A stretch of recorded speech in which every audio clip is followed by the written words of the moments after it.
Do you feel the air stolen from your lungs? The ground vanishing beneath your feet, and the world collapsing in a second, leaving only the chilling echo of a silenced scream, of a soul-rending loss? Marina felt it. And what she experienced, in her desperate search for a future, is a story that will immerse you in the harsh reality and irreversible consequences of decisions made in despair. Prepare your heart, because this journey might show you the brutal face of illegal immigration. Important warning. This video is a work of fiction inspired by real accounts. We do not encourage illegal immigration. Many people have lost their lives attempting to cross borders clandestinely.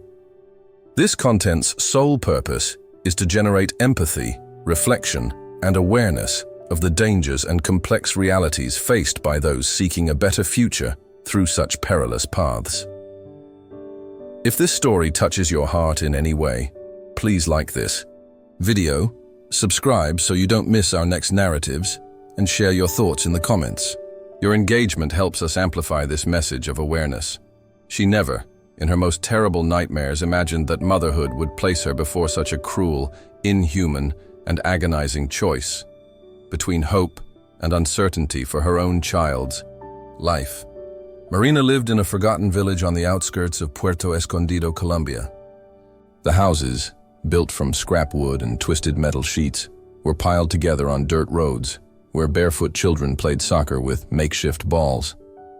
It was a land of tropical beauty, with a strong sun that scorched the skin and a lush green, of distant mountains that brutally contrasted with the barrenness of life, with the scarcity and hopelessness that defined her daily reality.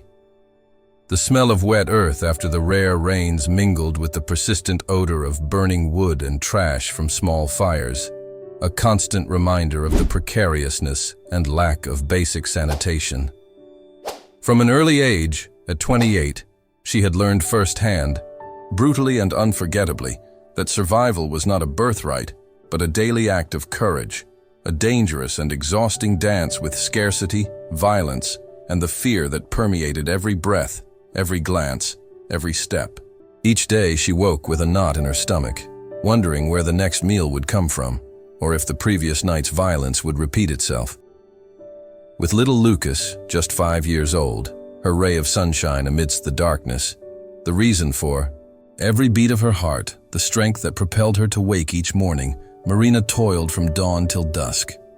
Her days were an exhausting routine of cleaning offices in glass and metal buildings in the city center, where elegant executives barely saw her, treating her like an invisible shadow, a machine without feelings, just a body to perform the work. She saw the luxury and the stark contrast with her own reality, but she kept her head down, focused on her task. Marina's hands, calloused and rough, with nails often broken and dirty, were a silent testament to years of hard, undervalued labor. Sweat ran down her forehead, mixing with the dust of the corridors and the artificial smell of cheap disinfectant that tried unsuccessfully to mask the odor of mold and age. Every hard-earned cent, every drop of sweat shed from her face, was a breath of life for the boy, a guarantee of a plate of rice and beans, a piece of stale bread, sometimes supplemented by an overripe fruit someone donated. Just enough to keep him nourished, so his stomach wouldn't rumble too loudly from hunger, but never free from the shadow of scarcity that haunted everyone in that community, a constant threat that loomed like a vulture overhead, ready to strike at any moment. But the biggest problem, the one that stole her sleep, chilled her soul, and lurked around every corner, down every dark alley, wasn't hunger itself, nor physical exhaustion. It was the silent terror of the factions, the shadows, which, like invisible tentacles of evil, stretched out, controlling every inch of the neighborhood, every life, every destiny. The graffiti on the peeling walls, the watchful eyes on the narrow, dark street corners, the sudden silence that fell over the neighborhood when certain dark cars drove by slowly. All of it was a constant warning. Life there was a game of Russian roulette, where the bullet could come at any moment, without warning, without mercy, cutting down dreams and futures in the blink of an eye, leaving only pain and desolation. No one was safe. No one was immune to their arbitrary cruelty. Fear was a constant companion, an invisible weight they carried on their shoulders, a burden felt with every heartbeat, every creaking door. The simple act of taking Lucas to the small, improvised school in the neighborhood, a damp room with few desks, was an exercise in courage, each farewell sending shivers down her spine, a fear of never seeing his smile again. One fateful afternoon, the sun was already setting on the horizon, painting the sky in shades of orange and purple that should bring peace, a last breath of beauty before night. But nature's beauty could not soften the ominous terror Marina felt in her chest. The distant chirping of birds, once a comforting sound, and the insistent buzzing of mosquitoes seemed mocking and threatening. Upon returning home, Marina's tired steps stumbled not on a loose stone in the path, but on a macabre warning, an omen that chilled her blood in her veins. On the door of her humble dwelling, made of wood and zinc, with a makeshift tarp roof that dripped relentlessly on rainy nights, was a menacing note, with crude, cold letters cut from newspapers, designed to instill the deepest terror, and on it, like a death seal, a cold, lethal revolver bullet, reflecting the faint golden light remaining from the sunset. The message, a sharp dagger that plunged deep into a mother's heart, tearing her soul into 1,000 pieces, leaving her breathless. You choose, pay up or bury the boy. The sight of the bullet, the coldness of the paper, the raw words, everything merged into a whirlwind of panic and despair. At that moment, Marina's world, already so fragile, already so battered by life, completely collapsed. Not in slow motion, but with an overwhelming impact that brought her to her knees. The air seemed to thin, the surrounding sounds became a distant, deafening hum. Tears, once timid and rare, held back by the harshness of daily life, now streamed in silent, hot rivers, wetting the dirt floor of her house, mixing with the dust and mud of her own pain. She hugged Lucas, who slept innocently in her arms, his small body both a comforting and terrible weight, an angel oblivious to the hell opening around him, unaware that his life hung by an invisible thread about to snap. The smell of earth, sweat, and fear filled the small, stuffy room. The decision wasn't difficult. There was no choice. There was no time to question, to mourn, to ask anyone for help. Between muffled sobs, which she desperately tried to suppress so as not to wake her son, and anguished prayers, whispered to a God who seemed so distant, so oblivious to her pain, Marina understood. She had to save Lucas. No matter the risk, the pain, the sacrifice, she would sell her soul, her very life if necessary, to get her son out of there. In an unparalleled act of desperation, of unconditional love that only a mother is capable of feeling, a love that transcends logic and fear, she liquidated everything she owned. Every hard-earned penny, every piece of clothing that connected her to her past, even the small silver ring her mother had given her, every simple utensil, like her grandmother's old wooden mortar, every material memory, all transformed into a small pile of crumpled, dirty money, stained with tears and stolen hope, a paltry sum for a child's freedom, but enough to be a passport to the unknown, to the uncertain, to the maybe. With a small backpack on her back, containing only the bare essentials for survival. A water bottle warmed by the day's sun, a few hard, crumbly biscuits, an old, tattered blanket that once belonged to Lucas, still carrying his scent, and her son. The night in the jungle was more humid and dense than Marina had ever imagined. The heavy, warm air, laden with the strong smell of wet earth, decomposing foliage, and unknown odors of nocturnal animals, entered her lungs with difficulty, as if each breath required monumental effort. A cold that came not only from the icy air cutting her skin and penetrating her thin clothes, but from within, freezing her soul, hardening her heart with every step. The uneven terrain, covered by treacherous roots and slippery mud, made every movement a battle. Each step was a silent fight against the fear that tried to settle in, like a crawling shadow clinging to her heels, against the exhaustion that weighed on her shoulders like an unbearable burden, and the hope that stubbornly drained away, slipping, like water through her fingers, drop by drop, in a constant flow of disillusionment. The incessant buzzing of insects, the rustling of leaves as invisible creatures passed, the distant croaking of frogs, all contributed to the feeling of being at the mercy of a wild and indifferent world, a world that cared nothing for human suffering. Around her, the muffled cries of other mothers, with small children clinging to their bodies like anchors of despair, seeking the last remnants of human warmth in such a hostile world. Elderly people with vacant, lifeless eyes, just the echo of a lost past, of a dignity stolen by the cruelty of the journey that forced them to abandon everything.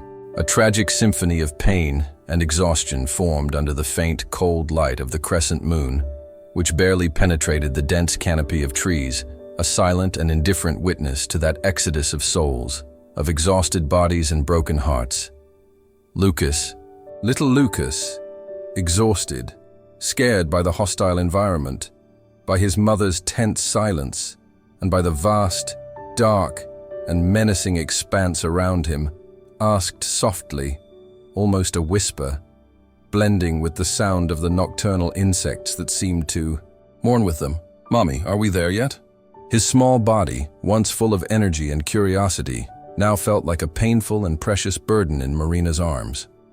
Cold sweat ran down Marina's back, and hunger and thirst tightened her stomach. Marina's heart ached with each innocent question from her son. She hugged him tighter, kissing his sweaty hair, matted with dirt and sweat, breathing in his scent, a scent of childhood and innocence she feared losing, trying to convey a security she herself didn't feel, a faith that barely existed within her, a promise she wasn't sure she could keep. "No, my love. Just a little longer. Hang on, my angel." She didn't know the answer herself. With each step, with each muddy patch overcome, the uncertainty grew, weighing more than the backpack on her back, more than Lucas himself in her arms, more than life itself. With each stumble, a shiver of panic ran through her body, fearing she would fall and hurt her son or be left behind, abandoned to the mercy of that relentless jungle. The fear of being deserted by the guides was constant. The guides, those who promised safe passage for all the money Marina had, for every sacrifice she had made, for every memory she had sold, proved to be indifferent executioners, without empathy, without souls, focused only on the vile profit they extracted from the misery of others. Their promises were as empty as the jungle that surrounded them, a cruel mirage amidst thirst and despair. Their voices were harsh, their gazes cold, and at each stop, the veiled threat of abandonment loomed over the group like a dark cloud. They demanded silence, hastened their pace, and any sign of weakness was met with a shove or an icy glare. On the second night of the journey, the darkness brought a new terror, more brutal than any nightmare she had ever had. The group, already exhausted and weakened by hunger, thirst, and the fatigue that marked every face, every fiber of their bodies, was attacked by masked bandits, brutal shadows that emerged from nowhere, like demons of the forest, armed with sharp machetes and pointed revolvers, merciless. Chaos erupted in seconds. Desperate screams tore through the night air, mingling with harsh commands and the sounds of shoving, dry thuds, and terrifying threats in a dialect Marina barely understood, but whose tone was unmistakable. Mothers protected their children with their own bodies. Fathers tried to fight with their last strength, but the brute force and cowardice of the attackers were greater, overwhelming, and resistance was futile. The smell of fear and blood mingled with the humid jungle air. In the midst of the confusion, generalized panic, and violence that erupted, Lucas was violently snatched from Marina's arms. Her son's small body broke free from hers, the familiar touch dissolving in seconds, a choked cry escaping her throat. She felt the fabric of her shirt tear as she tried to hold him, her nails scratching the empty air, despair paralyzing her. For a brief instant, freezing every muscle, "Lucas! My son! No!" Marina's cry echoed through the forest, a primal lament that came from the depths of her soul, a sound that tore through the silence of the night and her very existence, a sound that should have been heard by God and all angels, but which was lost in the vastness of the darkness. She ran as she had never run in her life, her lungs burning like embers, her legs failing, until her body could take no more, falling from exhaustion into the mud and damp foliage. The bitter taste of despair and dirt filled her mouth. But all she heard was the cold echo of the jungle responding to her despair, mocking her pain, her helplessness, as the kidnappers' voices faded, carrying her son away. Her world collapsed at that instant, reduced to ashes by the cruelest of losses. The image of Lucas being taken, the last glimpse of his frightened face, the helpless look in her little son's eyes, was burned into her mind like a branding iron, a tattoo of pain and guilt that would never be erased. That moment didn't just steal her son, it stole a piece of her soul, a piece of her hope, a piece of her reason for living. The ground opened beneath her feet, and she fell into an abyss of despair, into an emptiness that would consume her for days, weeks, months, perhaps forever. Hours later, under the scorching sun that burned her skin, dried her throat and seemed to consume hope itself, Marina was found by the local forest guard. Her body trembled uncontrollably, more from shock than from cold. Cold sweat ran down. Her face, mixed with dirt and dried tears that formed salty streaks. Her senses were clouded, her mind in a fog of pain and shock, delirious. Her hoarse, scratched voice incessantly repeated her son's name, an agonizing mantra of loss and despair that faded into the hot, still morning air. They lifted her almost unconscious, her body an inert burden of despair, of a life that seemed to have ended without purpose. They took her to a support center, a cold, impersonal place with concrete walls and few windows, where lost souls awaited an uncertain fate, where dreams died in silence. The room was cold, damp, with a smell of loneliness and despair that permeated the air, clinging to her skin, a metallic odor of disinfectant mixed with sweaty, tired bodies, with sweat and tears. The walls, a monotonous, dirty gray, with dark patches of dampness and a few cracks, seemed to absorb any remaining light or hope, any spark of life, making the environment even more oppressive and colorless. But nothing was colder than her empty heart, which beat at a slow, painful rhythm, like a funeral drum, a requiem for a lost child. Every breath was an effort, a burning physical pain in her chest. Every heartbeat an agonizing reminder of Lucas's absence, of that excruciating emptiness that consumed her from within, corroding her soul and her sanity.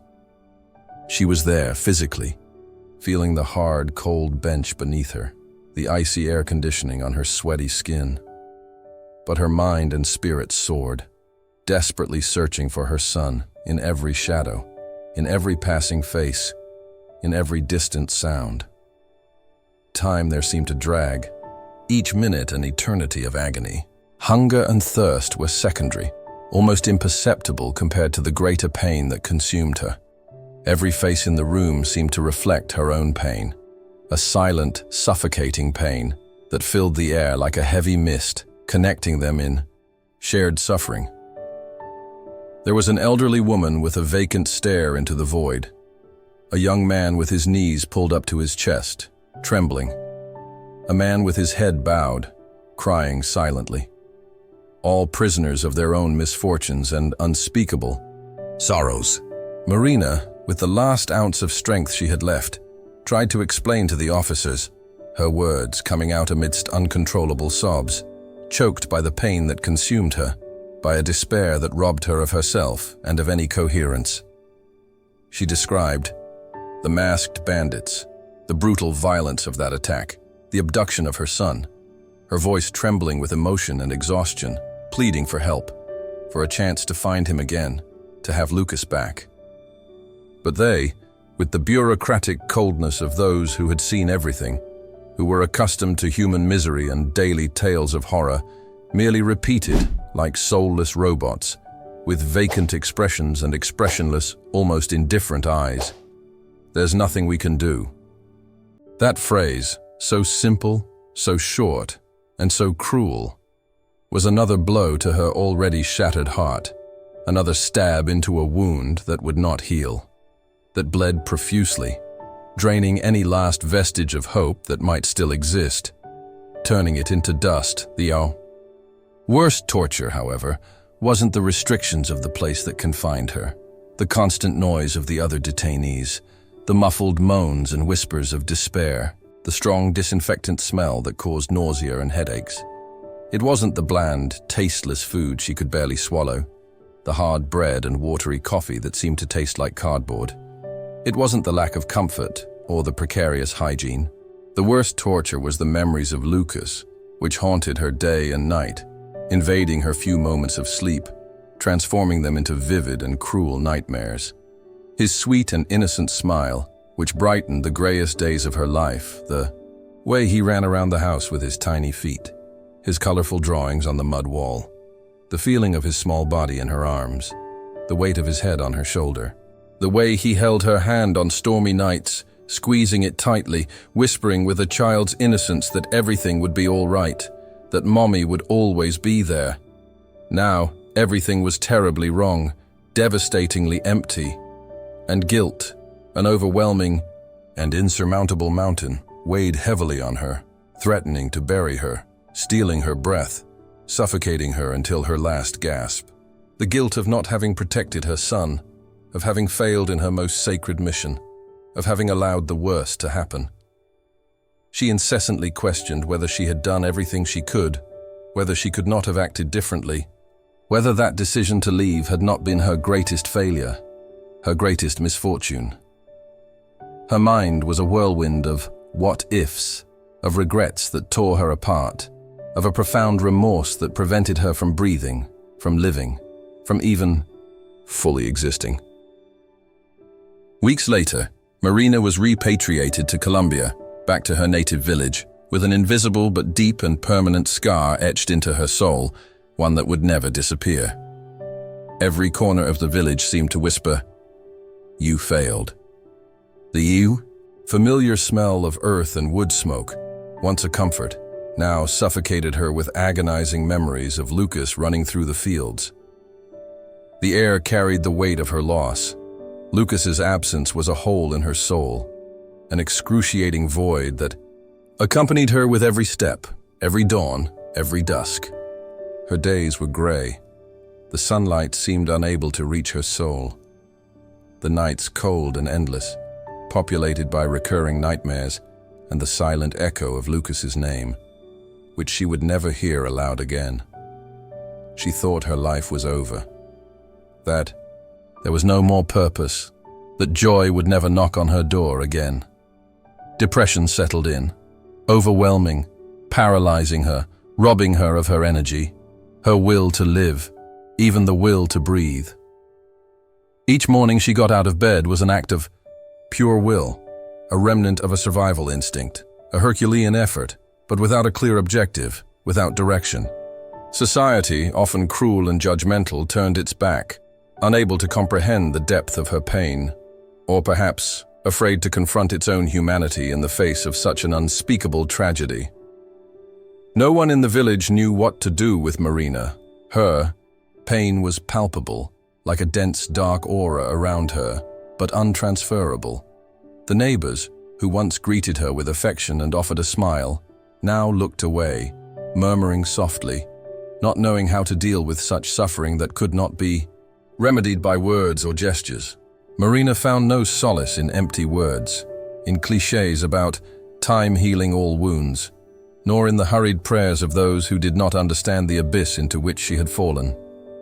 The small local church, with its cracked bell which once brought her peace during Sunday Mass, now seemed a distant and meaningless place, an echo of a faith she no longer possessed. Faith, once an anchor in her life, so present in every moment of difficulty, was now just a distant memory of times when hope was still possible, a flame extinguished in the darkness of that jungle, in the brutality of that kidnapping. She spent her days sitting on the doorstep, observing, but not truly seeing, life passing by, children playing, the sun setting in reddish hues on the horizon, feeling only the growing emptiness within her. She did not become a beacon of hope. She did not become a YouTuber, nor did she go to social media in search of fame or recognition. Her story, in the silence of the village, marked by Marina's empty eyes and permanently sad countenance, by her shuffling gait and her constant silence, became a somber warning, a lamenting whisper for those who contemplate the adventure of illegal immigration. Lucas's absence spoke louder than any words. Marina is a living and moving example that the search for a better future through illegal paths can cost more than one can ever pay. It can steal life, soul, and leave scars that never heal, and voids that will never be filled. Her suffering was an invisible monument, a mute and painful testament to the dangers that the promise of a better life can hide when one chooses the wrong path, a path of no return. And you who are listening now, can you imagine the pain of a loss like Marina's? This story serves as a crucial warning. Illegal immigration is a journey fraught with unimaginable dangers and devastating outcomes. The dream of a better life can turn into an irreversible nightmare with irreparable losses. Consider the consequences, the risks, the suffering that could become your reality. Do not risk your life or the lives of those you love. There are legal and safe avenues to seek new opportunities. Prioritize your safety and well-being. If you or someone you know is considering illegal immigration, seek help and information about safe alternatives. Organizations and consulates can offer guidance and support to help you find a dignified and safe path. Your life and the lives of your loved ones are worth far more than any clandestine crossing. Think about it.